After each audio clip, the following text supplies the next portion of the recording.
Siltumnīca ir apbrīnojams izgudrojums, kas ļauj mums un mūsu tuviniekiem izaudzēt, ko vien sirds kāro.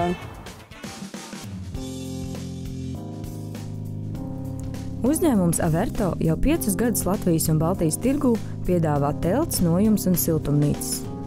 Uzņēmuma galvenās vērtības ir produkcijas kvalitāte, zinošs personāls, elastīga apmaksas sistēma un ātra un ērta pasūtījuma piegāde. Averto piedāvājums aktuāls tieši gada siltajos mēnešos.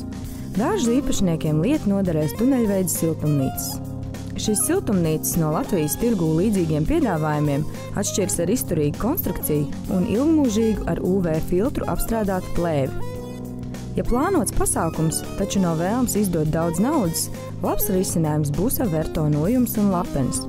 Tas ir vienkāršākais un ekonomiski izdevīgākais risinājums, organizējot dažādu lielumu pasākumus. Uzņēmums līdz šim saņēmis labas atsauksmes no dažādu pasākumu rīkotājiem, tirgotājiem, autosportistiem, ēdināšanas uzņēmumiem, celtniecības uzņēmumiem, kas nojums izmanto materiālu uzglabāšanai, kā arī svinīgu pasākumu, kāzu salidojumu un festivālu organizatoriem. Averto piedāvājumā ir dažādi veidi un dažādi lieluma nojums, kas pasargā gan no lietus un saules, gan putekļiem, tāpēc visi var netraucēt baudīt pasākumus un svētkus. Ātrākās nojumes pasaulē ir izmantojams izstādēs, tirdziņos, preču uzglabāšanai, pasākumiem, telpās vai brīvā dabā. Arī PVC un P svētku nojums izmantojams pasākumiem, kā telpās, tā brīvā dabā. Dodoties izbraucienā pie dabas vai uz kādu vairāk dienu pasākumu, lieti noderēs Averto piedāvātās teltis. Ja līdz šim domājāt, ka telts uzstādīšana prasa daudz laika un pacietības, tad Averto ir risinājums – automātiskā telts.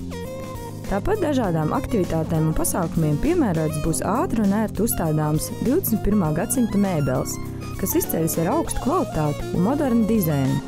Tās ir viegli transportējums un plaši pielietojums gan ikdienā, gan āra vai iekštelpu pasākumos. Šādas ātri saliekamās mēbeles tiek izmantotas tirdzniecības vietās, izstādēs, prezentācijās, banketos, piknikos, makšķerēšanai, arī telpās ar ierobežotu mēbeļu uzglabāšanas platību.